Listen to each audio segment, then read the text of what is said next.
എല്ലാവർക്കും നമ്മുടെ പുതിയ വീഡിയോയിലേക്ക് സ്വാഗതം. ഇന്നത്തെ നമ്മുടെ റെസിപ്പി ഒരു ഈവനിങ് സ്നാക്സ് ആണ്. നേന്ത്രപ്പഴം വെച്ചിട്ട് ചെയ്യാൻ പറ്റിയ ഒരു അടിപൊളി സ്നാക്സിന്റെ റെസിപ്പിയാണ് കേട്ടോ ഇത്. ഉള്ളിൽ നല്ല ക്രീമി ആയിട്ടുള്ള ഒരു ഫില്ലിങ്ങും അതുപോലെ തന്നെ പുറമേ നല്ല ക്രഞ്ചി ആയിട്ട് നല്ല കിട്ടിലൻ ടേസ്റ്റ് ആണ് കേട്ടോ ഇത് കഴിക്കാൻ വേണ്ടിയിട്ട്. അതുപോലെ തന്നെ ഈസി ആയിട്ട് നമുക്കിത് റെഡിയാക്കി എടുക്കാനും പറ്റും. അപ്പൊ നമുക്ക് ഇതെങ്ങനെയാണ് തയ്യാറാക്കുന്നതെന്ന് ഒന്ന് കണ്ടു നോക്കാം. കൂടാതെ ഈ ഒരു വീഡിയോ കണ്ടുകൊണ്ടിരിക്കുന്ന സമയത്ത് നിങ്ങൾക്ക് ഇഷ്ടപ്പെടുവാണെങ്കിൽ മറക്കാതെ തന്നെ ഒരു ലൈക്ക് ബട്ടണും കൂടെ ഒന്ന് ക്ലിക്ക് ചെയ്യണേ. ചാനൽ ഒന്ന് സബ്സ്ക്രൈബ് ചെയ്ത് സപ്പോർട്ടും കൂടി ചെയ്യുക.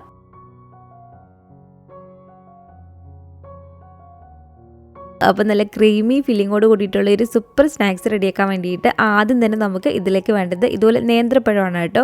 ഈ ഒരു സ്നാക്സ് റെഡിയാക്കാൻ വേണ്ടിയിട്ട് നമ്മൾ നേന്ത്രപ്പഴം എടുക്കുമ്പോൾ നല്ല പാകത്തിന് പഴുത്തിട്ടുള്ള നേന്ത്രപ്പഴം തന്നെ വേണം എടുക്കാൻ വേണ്ടിയിട്ട്. ഒരുപാട് ഓവറായിട്ട് അങ്ങ് പഴുത്തു പോയിട്ടുള്ള ഒരു പഴം എടുക്കരുത്. അതുപോലെ തന്നെ അത്യാവശ്യം പഴുത്തതാണെങ്കിൽ ഒരു കറച്ചവ ഉണ്ടാകുന്ന ആ ഒരു പഴം എടുക്കരുത് കേട്ടോ. നല്ല പാകത്തിന് നല്ല പഴുത്ത ഒരു പഴം തന്നെ വേണം നമ്മൾ ഇതിലേക്ക് എടുക്കാൻ വേണ്ടിയിട്ട്. ഇനി ഈ ഒരു നേന്ത്രപ്പഴം നമുക്ക് ആവിയിൽ വെച്ചിട്ടൊന്ന് പുഴുങ്ങിയിട്ടെടുക്കണം.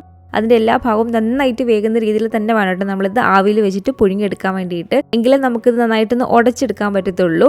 ഉൾഭാഗം നന്നായിട്ട് വെന്തിട്ടില്ലെങ്കിൽ നമുക്ക് നല്ല പൊടി പോലെ ഉടച്ചെടുക്കാൻ പറ്റത്തില്ല. അപ്പോൾ നന്നായിട്ട് വേണം നമ്മളിത് ആവിയിൽ പുഴുങ്ങിയെടുക്കാൻ വേണ്ടിയിട്ട്. ഞാനിപ്പോൾ ഇവിടെ ഇതുപോലൊരു ഇഡ്ഡലി ചെമ്പിൽ വെള്ളം വെച്ചിട്ടുണ്ട്. എന്നിട്ട് ഇതുപോലെ കട്ട് ചെയ്തിട്ട് നമുക്ക് ഈ ഒരു നേന്ത്രപ്പഴം ഇതിലേക്ക് വെച്ച് കൊടുക്കാം.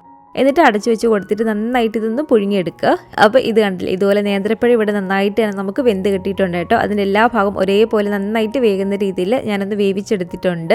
ഇത് നമുക്ക് മറ്റൊരു പാത്രത്തിലേക്ക് ഇനിയൊന്ന് മാറ്റി കൊടുക്കാം. ഞാൻ ആദ്യം പറഞ്ഞ പോലെ തന്നെ നമുക്ക് ഇനി ഒരു ക്രീമി ആയിട്ടുള്ള ഒരു കോക്കനട്ട് ഫില്ലിംഗ് ഒന്ന് റെഡിയാക്കിയിട്ട് എടുക്കണം. ഇതിൻ്റെ ഒരു മെയിൻ ഒരു ടേസ്റ്റ് എന്ന് പറയുന്നത് ഈ ഒരു ക്രീമി ആയിട്ടുള്ള ഒരു കോക്കനട്ട് ഫില്ലിംഗ് ആണ് കേട്ടോ. അതിനായിട്ട് നമുക്കൊരു 2 ടേബിൾ സ്പൂൺ അളവിൽ ബട്ടറാണ് ഇതിലേക്ക് ചേർത്ത് കൊടുക്കേണ്ടത്. ബട്ടർ നമ്മൾ ഇതിലേക്ക് ചേർത്ത് കൊടുക്കുമ്പോൾ ഉപ്പില്ലാത്ത ബട്ടർ തന്നെ വേണം കേട്ടോ ചേർത്ത് കൊടുക്കാൻ വേണ്ടിയിട്ട്. ഉപ്പുള്ള ബട്ടർ ചേർത്ത് കൊടുക്കരുത്. ബട്ടർ പൂർണ്ണമായിട്ടും ഉരുകി വരുന്ന സമയത്ത് ഇനി ഇതിലേക്ക് വേണ്ടത് ഒരു 2 ടേബിൾ സ്പൂൺ അളവിലെ അരിപ്പൊടിയാണ്. വറുത്തിട്ടുള്ള അരിപ്പൊടിയാണ് കേട്ടോ. നമ്മൾ സാധാരണ പത്തിരിയും ഇടിയപ്പം ഒക്കെ ഉണ്ടാക്കാൻ എടുക്കുന്ന ആ ഒരു വറുത്തിട്ടുള്ള അരിപ്പൊടിയാണ് ഒരു 2 ടേബിൾ സ്പൂൺ ഇതിലേക്ക് ചേർത്ത് കൊടുത്തിരിക്കുന്നത്. ഈ ഒരു സമയത്തൊക്കെ നമ്മൾ തീ നന്നായി കുറച്ച് വെച്ച് കൊടുക്കണം കേട്ടോ. തീ നന്നായി കുറച്ച് വെച്ച് കൊടുത്തിട്ട് ഈ ഒരു അരിപ്പൊടിയും ചേർത്ത് നമ്മൾ ഈ ഒരു ബട്ടറിൽ ഇട്ടിട്ട് ഏകദേശം 1 മിനിറ്റോളം നന്നായിട്ടൊന്ന് കുക്ക് ചെയ്തിട്ട് എടുക്കുക. ഒരുപാട് സമയം ഇട്ട് നമ്മളിത് ഇളക്കി കൊടുക്കരുത്, കാരണം കരിഞ്ഞു പോകും. ഇതുപോലെ നന്നായിട്ട് ഇളക്കി എടുത്തതിന് ശേഷം ഇനി നമുക്ക് ഇതിലേക്ക് ചേർത്ത് കൊടുക്കേണ്ടത് പാലാണ്. 500 ml അതായത് 1/2 ലിറ്റർ അളവിൽ പാലാണ് ഞാൻ ഇതിലേക്ക് ചേർത്ത് കൊടുക്കുന്നത്. 250 ml കപ്പിൽ 2 കപ്പ് പാലാണ് അളന്ന് എടുത്തിരിക്കുന്നത്. അത് നമുക്ക് ഇതുപോലെ കുറച്ചായിട്ട് ഒഴിച്ചു കൊടുത്തിട്ട് വേണം ഇതുപോലെ ഒന്ന് ഇളക്കി എടുക്കാൻ വേണ്ടിയിട്ട്. കുറച്ച് ഒഴിച്ചു കൊടുത്തിട്ട് ഒട്ടും തന്നെ കട്ടകളൊന്നും ഇല്ലാതെ ഇതുപോലെ നന്നായിട്ട് നമ്മളൊന്ന് ഇളക്കിയിട്ട് എടുക്കുക. അപ്പോൾ ആ ഒരു പാല് ഇതുപോലെ ഫുള്ളായിട്ട് ഒഴിച്ചു കൊടുത്തിട്ടുണ്ട്. ഇനി ഇതിലേക്ക് വേണ്ടത് ഇതുപോലെ ഒരു 3/4 ടീസ്പൂൺ അളവിൽ ഏലക്ക പൊടിയാണ്. അതുപോലെ തന്നെ ഒരു 5 ടേബിൾ സ്പൂൺ മുതൽ ഒരു 6 ടേബിൾ സ്പൂൺ വരെ നമുക്കിതിലേക്ക് പഞ്ചസാരയും കൂടി ചേർത്ത് കൊടുക്കാം. നമ്മുടെ മധുരത്തിനനുസരിച്ച് പഞ്ചസാര കൂട്ടിയോ കുറച്ചൊക്കെ നിങ്ങൾക്ക് ചേർത്ത് കൊടുക്കാം. ഇതിപ്പോൾ കറക്റ്റ് ഒരു പാകത്തിനുള്ള മധുരമാണ്. അത്യാവശ്യം നല്ലൊരു മധുരം വേണമെന്നുണ്ടെങ്കിൽ കുറച്ചും കൂടി നമുക്ക് പഞ്ചസാര ഇതിലേക്ക് ചേർത്ത് കൊടുക്കാം. കുറച്ച് സമയം നമ്മൾ ഇതുപോലെ ഒന്ന് ഇളക്കി കൊടുത്ത് കഴിയുമ്പോഴത്തേക്കും ഇത് ചെറുതായിട്ടൊന്ന് കുറുകി വരും. ഈ ഒരു സമയത്ത് ഇതിലേക്ക് 1 കപ്പ് അളവിൽ തേങ്ങ ചിരകിയതാണ് ചേർത്ത് കൊടുക്കേണ്ടത്. അതുപോലെ തന്നെ കുറച്ച് ഉണക്ക മുന്തിരിയും കൂടെ ഇതിലേക്ക് ഇട്ട് കൊടുത്തിട്ടുണ്ട്. എന്നിട്ട് വീണ്ടും നന്നായിട്ട് ഇതൊന്ന് ഇളക്കിയിട്ട് എടുക്കുക. ഇനി നമ്മളിത് അത്യാവശ്യം ഒന്ന് കുറുക്കിയെടുക്കണം കേട്ടോ. ഈ ഒരു സമയത്ത് ഇതിന്റെ മധുരം നോക്കിയിട്ട് നിങ്ങൾക്ക് ഇതിലേക്ക് മധുരം വേണമെന്നുണ്ടെങ്കിൽ പഞ്ചസാര ചേർത്ത് കൊടുക്കാം. അപ്പോൾ ഒരു മീഡിയം ടു ഹൈ ഫ്ലെയിമിൽ മാറ്റി ഇട്ട് കൊടുത്തിട്ട് ഇത് കണ്ടില്ലേ, ഈ ഒരു പരുവത്തിനാണ് കേട്ടോ നമുക്കിതൊന്ന് കുറുകി കിട്ടേണ്ടത്. ഇതിലും ഒരുപാട് അങ്ങ് കുറുകി അങ്ങ് പോകരുത്. കറക്റ്റ് ഈ ഒരു പാകം ആകുമ്പോഴത്തേക്കും നമ്മൾ ഫ്ലെയിം അങ്ങ് ഓഫ് ചെയ്ത് കൊടുക്കുക. നമ്മളിത് കുറച്ച് സമയം റൂം ടെമ്പറേച്ചറിൽ വെക്കുമ്പോഴത്തേക്കും ഇതിലും കുറച്ചും കൂടെ ഒന്ന് കട്ടിയാവും. അപ്പോൾ ഈ ഒരു കറക്റ്റ് പാകമായിട്ട് വരുമ്പോഴത്തേക്കും നമ്മൾ ഫ്ലെയിം ഓഫ് ചെയ്ത് കൊടുക്കണം. ഇതിന് നമുക്ക് മറ്റൊരു പാത്രത്തിലേക്കൊന്ന് മാറ്റി കൊടുക്കാം. അപ്പം നമ്മുടെ ഒരു ക്രീമി കോക്കനട്ട് ഫില്ലിംഗ് ഇവിടെ റെഡി ആയിട്ടുണ്ട്. നല്ല സൂപ്പർ ടേസ്റ്റി ആയിട്ടുള്ളൊരു ഫില്ലിംഗ് ആണ് കേട്ടോ ഇത്. ഇത് നമ്മൾ നേരത്തെ ആവിയിൽ വേവിച്ചെടുത്ത് വെച്ചിരിക്കുന്ന നേന്ത്രപ്പഴമാണ്. ഇതിൻ്റെ ചൂട് അത്യാവശ്യം ഒന്ന് കുറഞ്ഞു വന്നതിന് ശേഷം ഇതുപോലെ തൊലി കളഞ്ഞ് നമ്മളൊന്ന് കട്ട് ചെയ്തിട്ട് എടുക്കുക. എന്നിട്ട് ഇതുപോലെ നീളത്തിലുള്ള ഒരു കറുത്ത ഒരു നൂല് നമ്മൾ അങ്ങ് കട്ട് ചെയ്ത് മാറ്റണം. ഇതുപോലെ നമ്മളൊന്ന് കട്ട് ചെയ്ത് മാറ്റിയതിന് ശേഷം ഇതുപോലെ ഓരോന്നായിട്ട് നമ്മൾ ഒരു ഫോർക്കോ അല്ലെങ്കിൽ ഒരു പൊട്ടറ്റോ സ്മാഷറോ വെച്ചിട്ട് നമ്മൾ നന്നായിട്ടൊന്ന് ഉടച്ചെടുക്കണം കേട്ടോ. ഒട്ടും തന്നെ കട്ടകളില്ലാതെ വേണം നമ്മളിത് ഉടച്ചിട്ടെടുക്കാൻ വേണ്ടിയിട്ട്. കാരണം നമുക്കിതൊരു മാവ് പരുവത്തിന് ഉരുട്ടിയൊന്ന് പരത്തിയെടുക്കേണ്ടതാണ് കൈ കൊണ്ട് തന്നെ. ഒട്ടും തന്നെ കട്ടകൾ വരരുത്. ഇതുപോലെ ഓരോന്നായിട്ട് ഉടച്ചിട്ടെടുക്കുന്നതായിരിക്കും കുറച്ചും കൂടി ഈസിയും. അതുപോലെ തന്നെ കട്ടകൾ കൂടുതൽ വരാതെ നമുക്കിത് ഉടച്ചിട്ടെടുക്കാനും പറ്റും ഓരോന്നായിട്ട് ചെയ്തിട്ടെടുക്കുമ്പോൾ. അപ്പോൾ ഇത് കണ്ടില്ലേ, ഇതുപോലെ നമുക്ക് എല്ലാം തന്നെ ഒന്ന് ചെയ്തിട്ടെടുക്കാം കേട്ടോ. ഈ ഒരു രീതിക്ക് നമുക്ക് നേന്ത്രപ്പഴം നല്ല പൊടി പോലെ ഒരു മാവ് പരുവത്തിന് ഉടഞ്ഞു കിട്ടണമെങ്കിൽ നമ്മൾ നല്ല പാകത്തിനുള്ള നേന്ത്രപ്പഴം എടുക്കണം കേട്ടോ. നല്ല പാകത്തിന് നല്ല പഴുത്ത് നല്ല മധുരമുള്ള നേന്ത്രപ്പഴം എടുക്കണം. എങ്കിൽ മാത്രമേ നമുക്ക് ഈ ഒരു പരുവത്തിന് ഉടച്ചെടുക്കാൻ പറ്റത്തുള്ളൂ, ആവിയിൽ നന്നായിട്ട് വേവിച്ചെടുത്തതിന് ശേഷം. ഇനി നമ്മൾ കൈ വെച്ചിട്ട് വീണ്ടും നന്നായിട്ട് ഇതൊന്ന് കുഴച്ചിട്ടെടുക്കണം. ഒട്ടും കട്ടകൾ വരരുത്. അതുകൊണ്ട് വീണ്ടും നന്നായിട്ട് ഒരു മാവ് പരുവത്തിന് കൈ വെച്ചിട്ട് ഇതുപോലെ ഒന്ന് കുഴച്ചിട്ടെടുക്കുക. ഇനി നമ്മുടെ കയ്യിൽ അത്യാവശ്യം കുറച്ച് നെയ്യൊന്ന് സ്പ്രെഡ് ചെയ്ത് കൊടുക്കുക. അതിനുശേഷം ഇതിൽ നിന്ന് അത്യാവശ്യം ഇതുപോലൊരു മാവെടുത്തിട്ട് കൈ കൊണ്ട് നന്നായിട്ടൊന്ന് ഉരുട്ടിയെടുക്കണം കേട്ടോ. ഇതുപോലെ നമ്മളൊന്ന് ഉരുട്ടിയെടുത്തതിന് ശേഷം കൈ വെച്ചിട്ട് തന്നെ ഇതുപോലെ പതിയൊന്ന് പരത്തി കൊടുക്കുക. ഇതുപോലെ നന്നായിട്ട് കൈ വെച്ചിട്ടൊന്ന് പരത്തിയെടുത്തതിന് ശേഷം ഇതിലേക്ക് നമുക്കൊരു 2 ടീസ്പൂൺ അളവിൽ ആ ഒരു ക്രീമി ഒരു ഫില്ലിംഗ് ഒന്ന് വെച്ച് കൊടുക്കാം.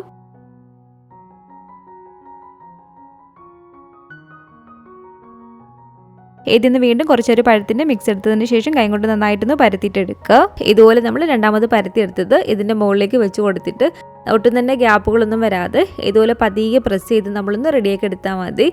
ഒരുപാട് ബലത്തിലല്ല, പതിയെ പതിയെ നമ്മൾ ഇതുപോലെ ഒന്ന് പ്രസ് ചെയ്ത് ഇത് കണ്ടില്ലേ വിള്ളലുകളൊക്കെ ഉണ്ടെങ്കിൽ നന്നായിട്ട് കളഞ്ഞെടുത്തതിന് ശേഷം ഇതുപോലെ നമ്മളൊന്ന് ഉരുട്ടിയെടുത്തിട്ടുണ്ട്. ഈ ഒരു സെയിം രീതിയിൽ തന്നെ നമുക്ക് ബാക്കിയെല്ലാം ഒന്ന് ചെയ്തിട്ട് എടുക്കാം. ഇങ്ങനെ എല്ലാം തന്നെ ഞാൻ ആ ഒരു ഫില്ലിംഗ് ഒന്ന് നിറച്ച് കൊടുത്തിട്ടുണ്ട്. ഇനി നമുക്ക് ഇതിലേക്ക് വേണ്ടത് ഇതുപോലൊരു 1/2 കപ്പ് അളവിൽ മൈദയാണ്. അതിലേക്ക് നമുക്കൊരു 4-5 ടീസ്പൂൺ അളവിൽ പഞ്ചസാര ചേർത്ത് കൊടുക്കാം. അതുപോലെ തന്നെ 1/2 ടീസ്പൂൺ അളവിൽ ഏലക്കാപ്പൊടിയും ചേർത്ത് കൊടുത്തിട്ടുണ്ട്.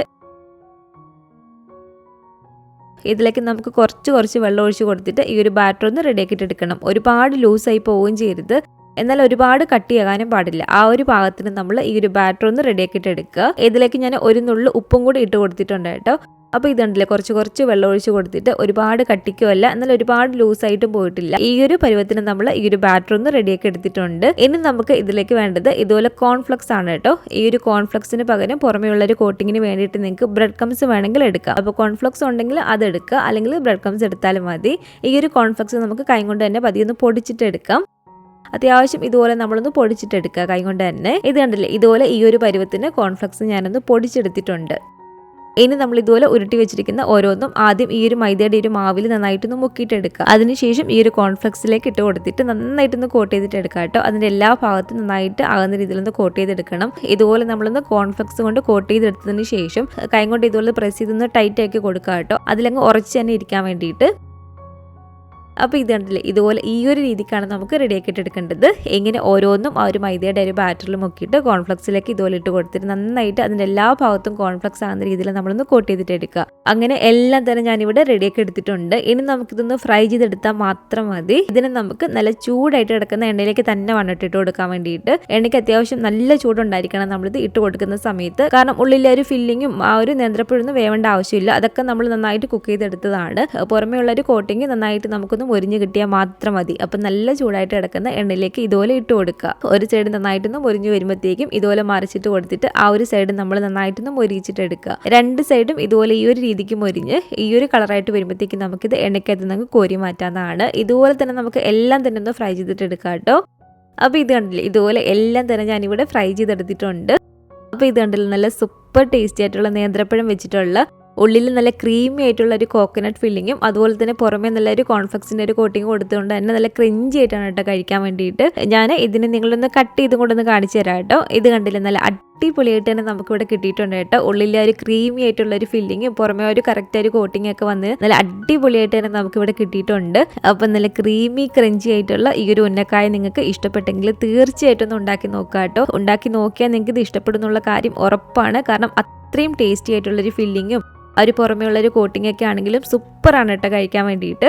അപ്പോൾ ഇതുപോലെ നിങ്ങൾ ഉണ്ടാക്കി നോക്കുകയാണെങ്കിൽ തീർച്ചയായിട്ടും നിങ്ങളുടെ അഭിപ്രായങ്ങളൊക്കെ മറക്കാതെ തന്നെ നമ്മുടെ കമൻറ്റ് ബോക്സിൽ ഒന്ന് വന്നറിയിക്കണേ. അതുപോലെ തന്നെ ഈ ഒരു വീഡിയോ ഇഷ്ടപ്പെട്ടെങ്കിൽ മറക്കാതെ തന്നെ ഒരു ലൈക്ക് ബട്ടണും കൂടെ ഒന്ന് ക്ലിക്ക് ചെയ്യുക. നിങ്ങളുടെ ഫാമിലിയും ഫ്രണ്ട്സും ഒക്കെ ആയിട്ട് നമ്മുടെ ഈ ഒരു വീഡിയോ ഒന്ന് ഷെയർ ചെയ്ത് കൊടുക്കുക. പുതിയതായിട്ട് ഈ ഒരു ചാനൽ ആരെങ്കിലും കാണുന്നുണ്ടെങ്കിലും ഇതുവരെയായിട്ടും ഈ ഒരു ചാനൽ സബ്സ്ക്രൈബ് ചെയ്തിട്ടില്ലെങ്കിലും താഴെ കാണുന്ന ഒരു സബ്സ്ക്രൈബ് ബട്ടണും കൂടി ഒന്ന് പ്രസ് ചെയ്ത് സപ്പോർട്ട് ചെയ്യുക. കൂട്ടത്തിൽ ആ കാണുന്ന ബെല്ലൈക്കണും കൂടെ ഒന്ന് ക്ലിക്ക് ചെയ്ത് അതിൽ ഓൾ എന്നൊരു ഓപ്ഷൻ തന്നെ കൊടുക്കുകയാണെങ്കിൽ ഞാൻ പുതിയ റെസിപ്പികളൊക്കെ ഇടുന്ന സമയത്ത് നിങ്ങൾക്ക് അപ്പം തന്നെ അതിൻ്റെ നോട്ടിഫിക്കേഷൻ കിട്ടുന്നതായിരിക്കും.